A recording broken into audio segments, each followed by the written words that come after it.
Chelsea here. The time is 8:43 p.m. We're just now getting into where the storm is going to start getting wicked out here and not going to stop until about 3 a.m.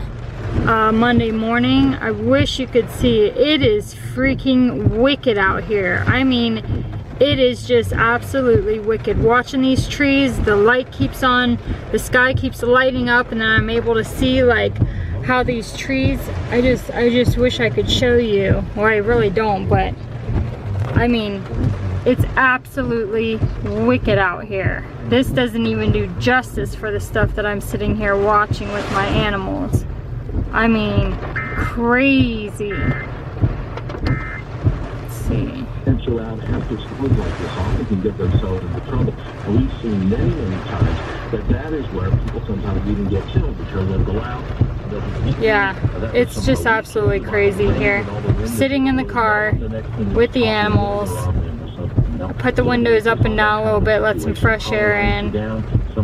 It's crazy. I'm going to be sitting here for a few hours, praying the fifth wheel is going to stay up. Guess we'll see and find out. See ya.